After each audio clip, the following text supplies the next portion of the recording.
Welcome. I'm E.G. Marshall. Ready, if you are, to probe once again into the depths of imagination and the heights of illusion. Illusion. What is life? A philosopher asked. And to answer his own question, he replied, life is an illusion, a shadow, a story. And this may well be. But in that event, we may well ask, whose illusions, whose shadow, whose story? Is this life only a dream? Are we characters in our own reverie? If that is true, and it may well be, who and what are we when we awake? Our mystery drama, Death is a Dream, was written especially for the Mystery Theater by Sam Dan and stars Mercedes McCambridge. It is sponsored in part by Buick Motor Division and Uncle Ben's Long Grain and Wild Rice. I'll be back shortly with Act One.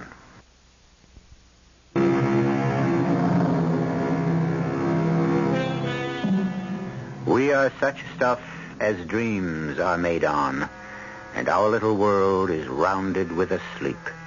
So said William Shakespeare, and so lives Mary Catherine Collins. Mary Catherine lives in a world of never-ending nightmare. It's a world of heart-stabbing terror and apprehension. Every night, there's the dream. The same dream. It refuses to leave her. She can only fight off sleep for so long, and then the dream once again overwhelms her. And each night, the dream is exactly the same in every minute detail. It's just the way it was when she dreamed it for the first time on that night of August the 14th. That night is seared in her memory forever. I see Joe. My brother Joe. And he's walking his beat. The night's dark, and a soft rain is falling, and drops of water glisten on his black policeman's raincoat. And he's whistling that tune, the tune I never heard anywhere else. And he always said, one day I'll tell you the name of it. And he's walking down that street, that old, tired, rundown street, alone. All alone. And because it's my dream, he doesn't see what I see, just around the corner. A man. It's too hard to make out his face in the dark, but he carries a box in one hand and a pistol in the other. And he's climbing out of the window of a warehouse just as my brother's about to turn the corner. And I scream, "Look out, Joe! Look out! He's got a gun! Joe!" But he didn't hear me. He didn't hear me. My brother never heard me.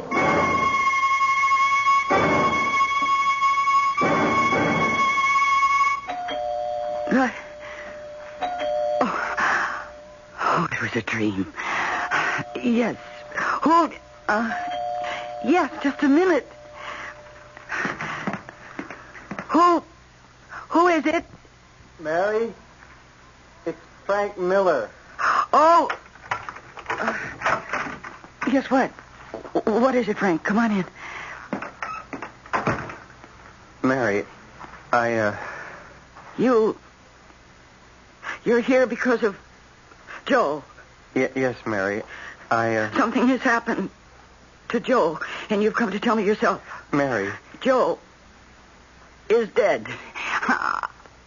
He's dead, isn't he? Why else would you be here at this time of the night? Joe's dead. Yes, Mary.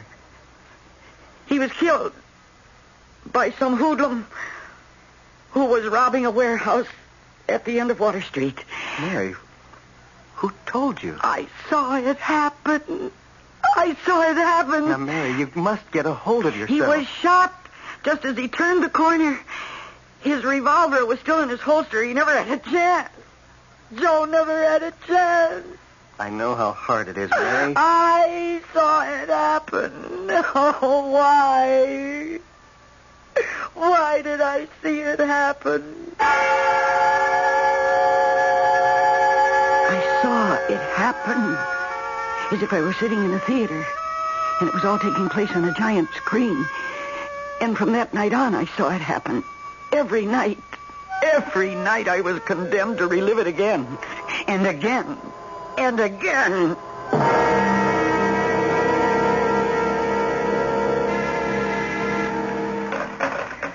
Lieutenant Miller. Who? Oh, look, tell her... No, tell her to come in. Mary, it's good to see you. Is it? Good to see me, Frank. Mary, how can you say that? I'm becoming a pest. Admit it, Frank. Oh, I'll admit no such thing. I haunt you day and night. I pester you with phone calls every hour on the hour. Well, it's understandable. I know how much your brother Joe meant to you. No, you don't.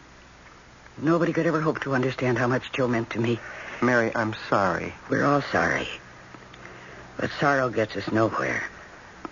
It's been 6 weeks now since Joe was killed. Mary, we've had every available man out on this case. I know. It isn't your fault. But I know how the department works. And little by little, my brother is going to become a statistic. Just another police officer killed in the line of duty by an unknown assailant. Mary, we're doing our best. I didn't say you weren't. What I'm saying is that your best isn't good enough. That's not fair. Fair? Oh. What's fair? Was it fair for my brother to be gunned down without warning? His revolver still in his holster? Oh, why did he have to be killed? Joe was a good cop. He gave everybody a break, and he liked to help people. Why did he... Look, Mary, we'll get the killer. No, I don't think so. And so that's why... That's why what? That's why I'm going to get him myself. Well, just what exactly does that mean? It means I'll have to get him myself. Well, how can you... I plan to spend a great deal of time in that neighborhood. Doing what? Teaching school. Teaching school? Why not? I'm a school teacher. But you're teaching uptown. I've asked for a transfer. Do you know what those kids are like? What that area is like? It was where my brother worked and was murdered. What can you possibly hope to... I intend to become a part of that neighborhood. You mean you'll poke around and ask questions? So you can put it any way you like. You realize you can get yourself killed? I have a job to do. I'd taken step one. I'd made the decision to leave the soft and delightful job at North Crescent High School, known and with good reason as the country club. My principal was completely at a loss to understand why I'd want to leave his pleasant, well-ordered school for what he could only describe as the witch's cauldron at Southern District. Well, of course, there was no way I could... And now, step two. To be accepted, George's principal at Southern District. I realized it wasn't going to be automatic. You thought we were so desperate for teachers here we'd grab anybody who walks in? Well, truthfully, I didn't think there'd be... Well, the first part of your assumption is correct. We are desperate for teachers. Teachers. That's why we have to be very particular. But I... Yes, Miss Collins. I have a good record. Miss Collins, tell me, what are you doing here? Oh, isn't that obvious? I want to teach English at your school. Why? Because I'm an English teacher. You've done more fencing in the 5 minutes you've been in this office than all the 3 Musketeers put together. You have had the plum of the system. A job at North Crescent, mostly motivated kids from comfortably situated families. 90% of them go on to college. Do you know what we... Oh, I think so. You think so? Miss Collins... I know. Are difficult children. Difficult? Yes. Children? No. These are only adolescents chronologically. Well, I felt that there was no challenge at North Crescent. I see. And that here I would be tested to the utmost of my ability. I want to see if I can measure up. Well, Mr. Hodges, won't you say something? Miss Collins, I am seldom, if ever, at a loss for words. But I simply cannot figure you out. You mean you don't believe me? I need teachers. Cavalier as I may sound, I need teachers. I work with seniors. Do you? Yes, especially with the advanced lit courses. Do you think you can... Shakespeare? I've done it. Okay. Good luck. We'll set up a program for you. Thank you, Mr. Hodges. And I know that I'll be successful. I'm sure you will. Provided you survive. And so the time arrived for me to report for my first class. And I paused at the doorway and looked into the room. My heart did more than sink. It died within me. That classroom was a madhouse. They were tough kids. I almost regretted my transfer, but I remembered my brother Joe, and I knew I'd have to go through with this somehow. I needed a reason to be in that neighborhood, and I had to start with a nucleus of friends and acquaintances. Hey, look at this. Hey, is this the teacher? Come on. Hey, Teach, what are you doing now? Huh? This class... Hey, Teach, what are you doing tonight? Hey, look at her. Hey, Please. This class will come to order. Oh, I'm going to order a couple of beers. Hey, what are you going to have, Chuck? Who's got the dice? Let's get the game going. Now, nothing. you in the blue shirt, Yeah? you report to the principal's office. Oh, how about that? And you there with the red hair, will you please sit down? Oh, that's a wig. I'll take it off. The young lady near the window. Yeah, but she ain't no lady. Hey, there ain't no action around here. Let's dance, pal. Let's move it. All right, now. Turn off that radio. Hey, Teach, can I have the pleasure of this dance? I seen her first. Will you please turn off that radio? Now, turn that off. I'm sorry, Mr. Hodges.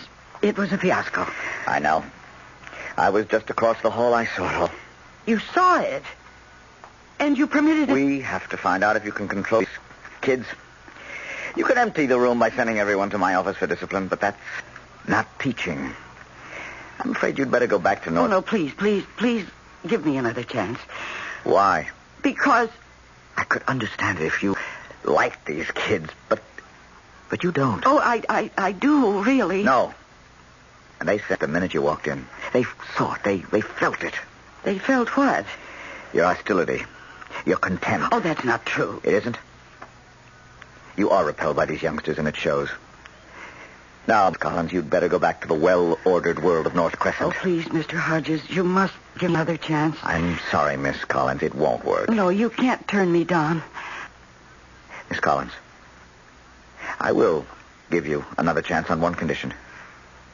You must tell me the real reason you want to work here. But I told you. No, you'd...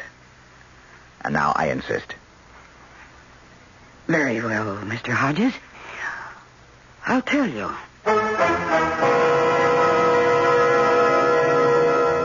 Well, what will Mary tell him? The real reason? If she does, how will he take it? If not the real one, then she needs a reason that sounds convincing.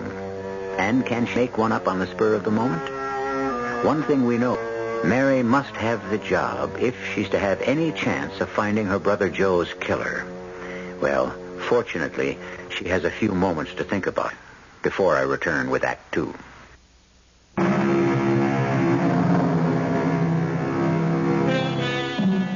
Things are seldom what they seem.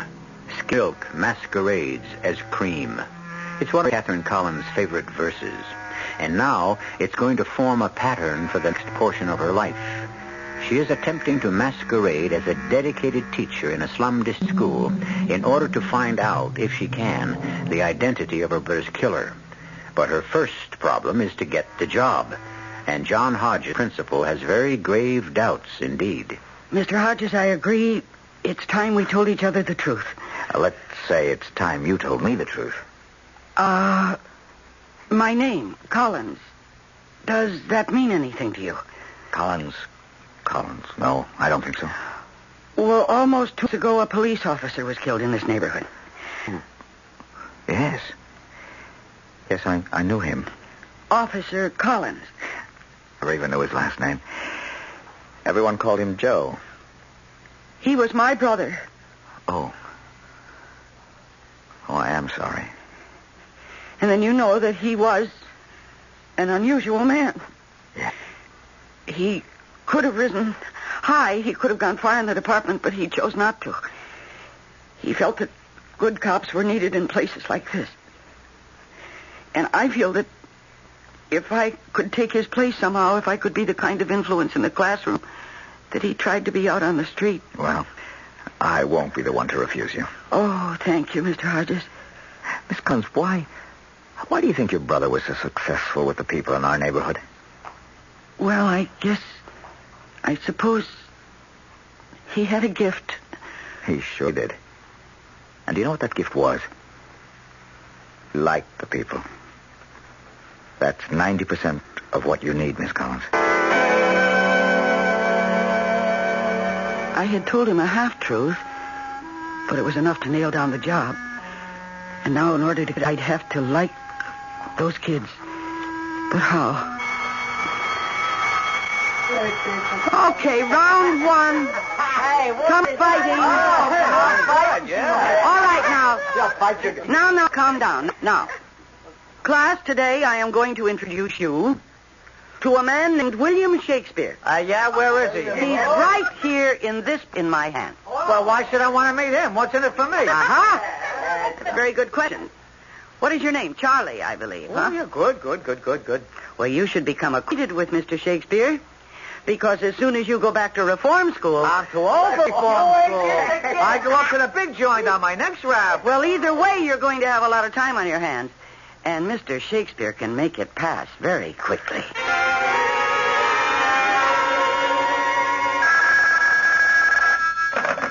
Hello? Mary, I finally tracked you down. Oh, hello, Frank. I didn't know you were going to live down there, too. Well, see, I found this little apartment.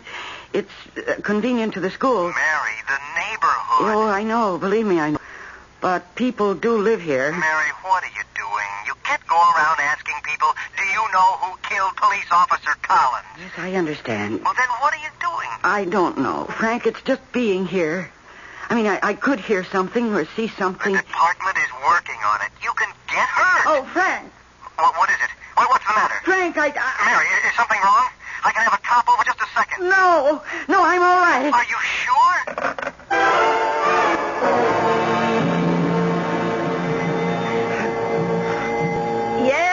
Yeah, I hear you. What's the matter? You think everybody's deaf? What do you want? Listen, I live upstairs in apartment 4F. Oh, yeah, you're the school teacher. Yes, I have to see the superintendent. Look, honey, down here we don't have no superintendents. We got I have to see him immediately. You can't do it. Why not? Because he's drunk. Look for yourself. You see? Sprawled all over the couch. Well, somebody has to do something. About what? There's a rat in my apartment. Only one? Oh, you're lucky. I just saw him. How do you know it's him? I was sitting at the telephone and I saw this enormous rat. You sure it wasn't a mouse? Oh, what's going to be done about it? You got a gun? Shoot him. Now, please. Okay. When Strong out here wakes up, I'll send him to your place. He'll bring up a broom handle or a trap. I don't know what he does. And what am I going to do in the meantime? About what? About the rat. I don't know. Try to make friends with him. I'm friends with him. Well, the days passed and I couldn't make friends with anybody. In the class, I'd reached a point where I was being tolerated, but surely. And in the neighborhood, I was obviously alien clay. There was something different about me. My clothes, my accent. I had the look of somebody who didn't have to live there. And that made me suspect. And another thing, I was a teacher. I worked for the government, and the government always meant trouble. There were police, parole officers, and welfare investigators. I was beginning to feel very foolish. How was I ever going to get anywhere in finding Joe's killer? To whom could I talk? Well, hiya, Mary. Well, good morning, Charles. You saw because I called you Mary. No, it ain't as if we were in class. Hey, where'd you get the car? I didn't get it. I bought it. I earned the money, and I bought it. Oh, why do you always have to make a lesson out of everything? You're trying to tell me get a job, Charlie, be a good little boy, work hard, save your money, and one day you'll have enough to Yes, buy... I suppose that is what I'm trying to tell you. Yeah, work is for suckers. There's a quicker, easier way. And the jails are filled with people who took it. Now, listen, Charles, you like this car. Well, I worked to put the money in the bank. The idea is not to put dough in the bank, but to take it out. Ah, but you have to deposit it first. No, you don't. Not if you walk in with a gun. But that's stealing. What about all the smooth, dignified, white-haired guys who steal millions and get away with it? Well, if you want to be a crook, why not be the best? Get yourself a good education so you can become one of the smooth, dignified, white-haired boys yourself. Well, you mind? Why? I mean, is your way better? Do you want to spend your life in jail? Or be gunned down? Listen, Mary, what are you doing here? Making a living. Oh, come on. You don't have to work here. You're a class dame. What's your angle? Angle? Everybody's got an angle. Unless what? Unless you like it down here. But then you'd have to be nuts.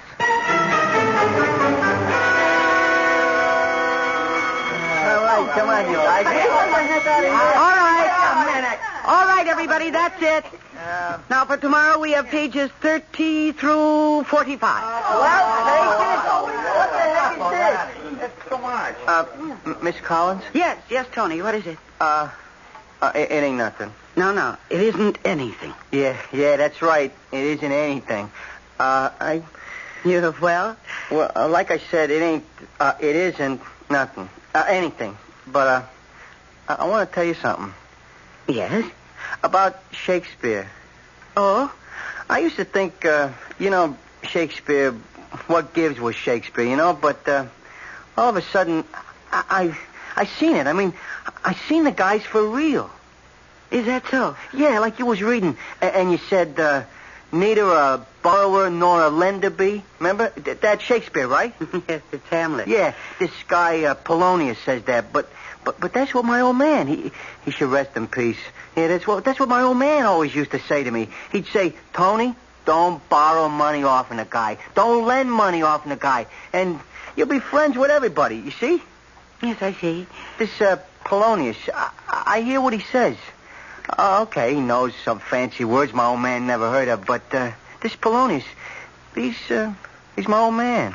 Well, I'm happy to hear that. Yeah, I kind of miss the old man, and now I come across this guy, and, what I want to say is, thanks. Well, I'm sure you're welcome, Tony. Look, if there's something I can do for you, I mean, you name it. Is there something I can do for you?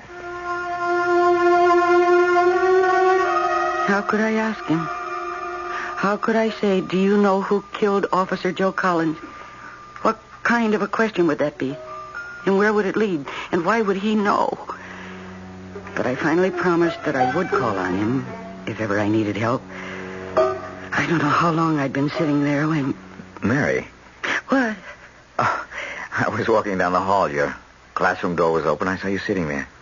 There was something very strange about you. Oh, really? Yes.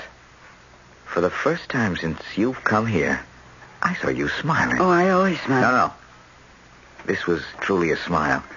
As if it came from the basic meaning of the word itself, which means to be astonished. What happened? Well, I think I just taught somebody something. And you're starting to get an inkling of the reason why your brother Joe worked down here. I think so.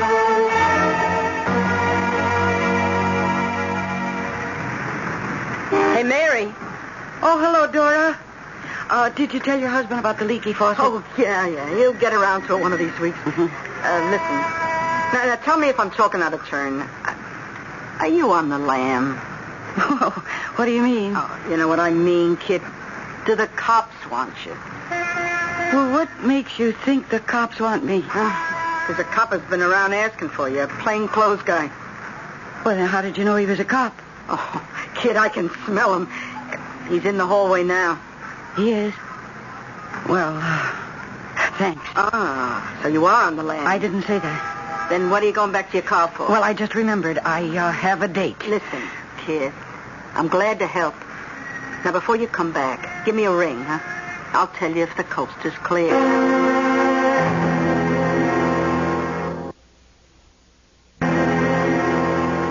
Of course, I knew it was only Frank. But I acted on the spur of the moment, and acted is exactly the right word for it. And Dora spread the word. The implication was that I was sort of hiding out down here. And instantly, my status changed. People no longer stopped talking when I passed by. I was no longer given guarded attention when I walked into a shop. Evidently, now I belonged. But I was getting no closer to my objective. How could I come out with the direct questions? I was becoming a part of the neighborhood, but I still wasn't getting anywhere. Give it up, Mary. Frank, I can't. I've got to get that murder. I know, but it will have to be done in the usual way. And maybe it won't be done at all. That could happen. And the killer goes free, is that right? What am I going to do? Come home to where you belong. No, I belong where I can find Joe's killer. But it hasn't worked. Help me, Frank. How? Tell me how I should go about it. I don't know what moves to make. There are no moves you can make. I mean, if you were in my place, you are a trained detective, what would you do? Well, I'd have stool pigeons out. We did, but nobody picked up the slightest rumble. Very well, the informer angle has been covered. Then what? Well, the truth is we're doing what you're doing, and with no more success. What's got us licked is if we could only get a description, any kind of description. Then we could ask definite questions. We could ask, do you know a guy who codes like this or that? But there are no witnesses. What?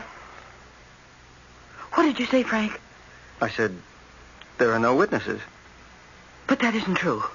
What isn't true? There was a witness. Mary, what are you saying?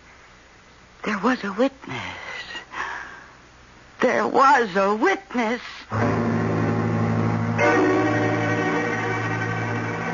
Was there? I've been following the story very carefully and closely, and I'm not aware of any witness. After all, Joe was killed on a lonely street. No one was there when it happened. Yet Mary says there was a witness. Oh, yes, of course there was. Can you figure out who? It should take you more than a few moments, and by that time, I shall return with Act 3. Joe Collins was killed in the line of duty. He was walking along a deserted street late one rainy night, doing his job, walking his beat. Someone shot him down and fled, and 2 months have gone by, and the police are no nearer to catching the killer than they were the night it happened. Only his sister has discovered the one element that is absolutely vital to the successful capture of the criminal. Or so she says. Mary, there were no witnesses. No one saw it happen. That isn't true. Someone did see it happen. Who? Me. What? I saw it happen. Mary, you weren't there. I didn't say I was there. I said I saw it happen. But how could you possibly... Because I dreamed about it. Oh, Mary. That night you came to my apartment to tell me yourself, remember? I remember. And you will also remember that I knew it before you even told me. Yes, I remember. Well, how did it happen that I could even tell you where? At the end of Water Street. And remember, you were shocked. Remember, you said, Mary, who told you? At the time, I was upset and nervous. How would I know that it was Water Street? I saw Joe turn that corner. And I saw the man coming out of the window of the warehouse. And I saw that he had a gun, and he fired as soon as he saw my brother. I am the witness because I saw the whole thing. All right, Mary. Fine, tell me, what does the killer look like? What? Well, you say you saw the killing. Describe the killer. Is that an unfair question? Oh, no, but But what? Well, I didn't get a good look at him. Oh. See, I was so terrified. And I was so afraid for Joe that and besides, the man was in the shadow. I couldn't see him. I hate to say this, Mary, but your dream really doesn't do us any good. From a practical point of view, that is. Yes, but next time I'll concentrate on the killer. Next time? Yes, next time, tonight. Every night I dream this dream, Frank, every night. And this time I'm not going to fight it. I'll wait for it gladly. I'll welcome it. And this time I won't look at my brother. I'll look at the killer. Joe!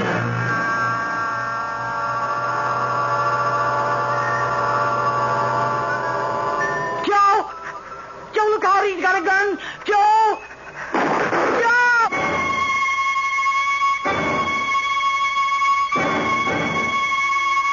I tried to look at the man in the shadowy darkness, but I couldn't take my eyes off my brother.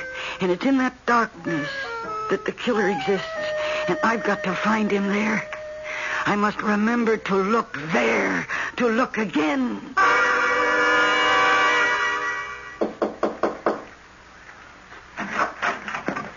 You sent for me, John? Oh, I'm sorry. I didn't know there was anyone here with you. Hi, Titch.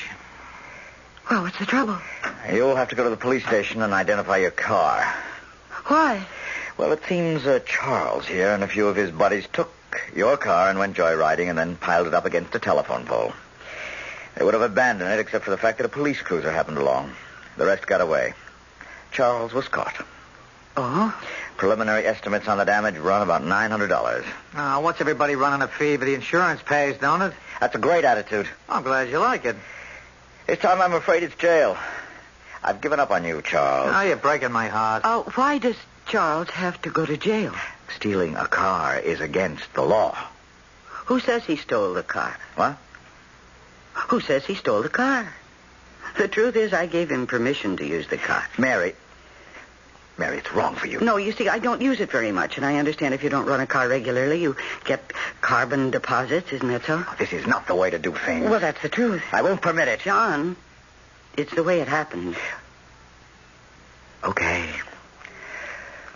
Okay, I'll hold still. But on one condition. This one and his pals. They've got to get jobs and cover the insurance bill. Oh, that sounds reasonable. The foreman at Jackson's warehouse. You fellas can all work there after school. And now, if you'll excuse me. Thanks. I said you were a class dame. What's been done is done, Charles. And you will have to pay to have it fixed. Oh, listen, me and the guys can steal you a better one. Oh, no. I don't think so. Listen, you're smart, Charles. Why be a cheap crook? How about becoming one of those smooth, dignified guys? For that, you got to go to college. So? Me? Yes, you. Oh, you got to have rocks in your skull. Me go to college? Why not? Yeah, why not? That's it. Say why not. Say it and keep saying it and say it all the time. And after a while, you won't find a single reason against it. Why are you doing this? Because as a teacher, it's my job to inspire you to get all the education you can handle. And you are bright enough to handle a great deal. Yeah, but... Why'd you get me off that stolen car rap? Oh, that? Yeah, I can't figure it. Nobody ever done nothing for me before. I mean, zilch, zero, nada. Well, isn't it a better world when people try to help each other? Yeah, sure. All right, what can I do to help you? Oh, someday I might ask you some questions. Questions? Like what? Well, like, would you know a certain person? So ask. What do you want to know? Well, I don't know yet. But when you find out, you'll ask, won't you? Oh, yes. I'll ask.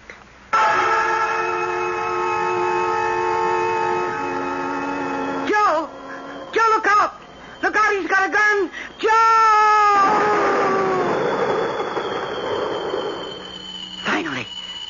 Finally, something happened. In the dream, I saw the man. Clearly. For the first time. Not his face, I didn't get the chance. But I saw his body. I saw his body clearly defined in the shadow. He was young. Young even as some of the kids in my own classes. And he was slim, almost thin. And he was tall. And tomorrow night I'll concentrate on his face.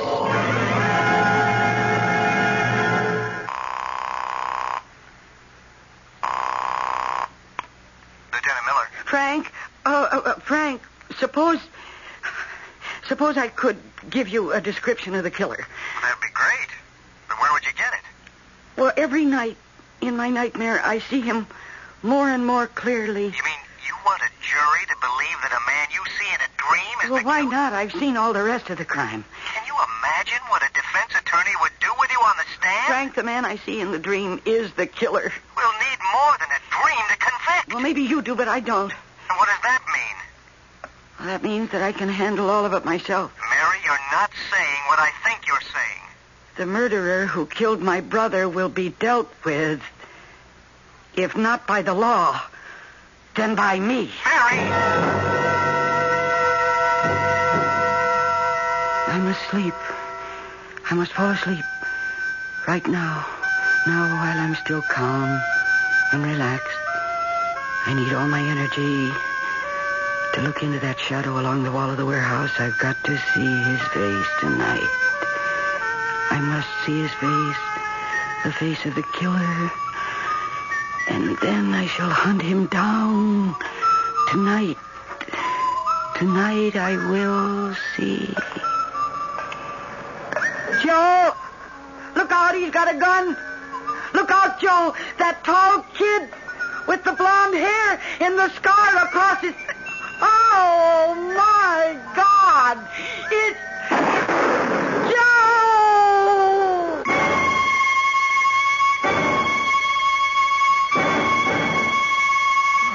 Hey, will you come out?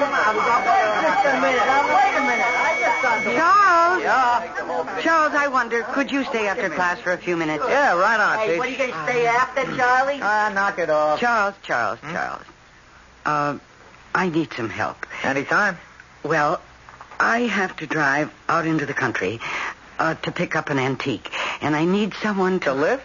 Carry? Oh, well, I'm your pigeon. But we're going to get back early. It's just that I got a date. Who cares? If she don't like it, I can get somebody else. I've always been independent with dames. And I'm sure you can afford to be, with that blonde hair. And even that scar makes you look handsome. Well, are you ready? Sure. Oh, listen. Oh, I'm glad I found you, Mary. You have a telephone call in my office. His name is Frank. He said it's of vital importance. Mary. Oh, Mary, you don't know how I prayed for this day. What is it, Frank? We got him, Mary. We got him. You got who? Well, who do you think? The killer. The man who murdered your brother. But that's... That's what, Mary. Do you realize what I've just told you? We got him. Are you sure? It's ice cold. He was arrested in a stick-up at Larson City, just north of here. We checked his gun, and ballistics says it's the same one that fired the slugs that killed Joe. But what? To ice the cake, he even confessed. he did. Yes, funny. You know, if we'd only known what he looked like, he would have been a cinch to pick up. If only there'd been a witness. He's tall, thin, long blonde hair, and a funny little scar. Oh, Frank. What is it? Oh, thank you, Frank. Oh, thank you.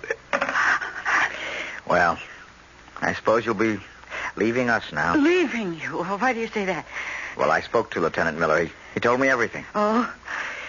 And so, now that the killer has been caught, I suppose it's back to North Crescent High for you. I don't know, John. You see, I'm not at all sure that they caught the killer. But they say the man's confessed. Or they may have caught the man who pulled the trigger, but the killer is still here. The killer is here in these streets. The killer is what you and my brother Joe kept fighting against day and night. The poverty and the hopelessness and the feeling that nobody gives a damn. Hey, Miss Collins, are we going? Oh, no, Charles, no. I changed my mind. Oh, okay. But look, anytime I can help. Oh, you've already helped me. Yeah? How? Oh, you'll never know. Well, I'll see you in class tomorrow. Tomorrow and tomorrow and tomorrow creeps on in this petty pace from day to day. Shakespeare. Right, Teach? Right.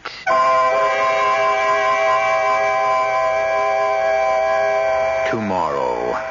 That's the greatest gift of all gifts. A tomorrow.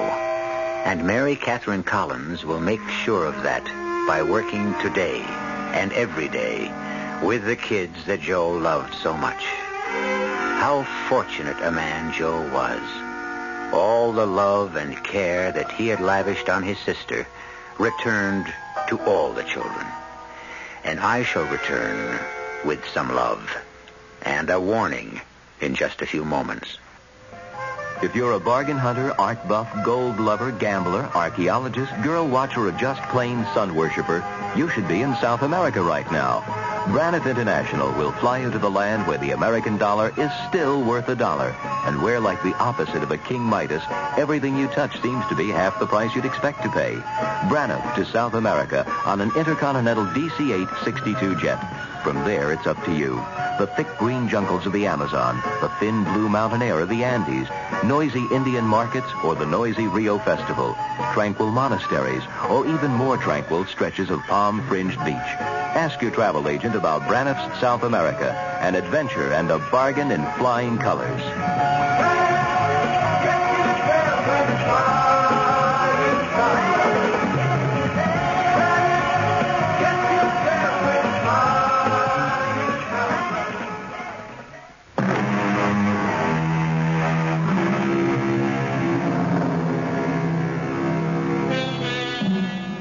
the dream the extension of reality? Who can say? It was given to Mary to dream of her brother's death. Why? And to see the face of his killer. The true face. Not the visage of a man, but the entire countenance of society. The crucible wherein the killers are formed. Here is also a crucible, and we form one of these stories for you 7 times a week. Our cast included Mercedes McCambridge, Michael Wager, Bob Caliban, Jack Grimes, and Bryna Rayburn. The entire production was under the direction of Hyman Brown. Radio Mystery Theater was sponsored in part by Anheuser-Busch Incorporated, brewers of Budweiser. This is E.G. Marshall inviting you to return to our Mystery Theater for another adventure in the macabre. Until next time, pleasant dreams.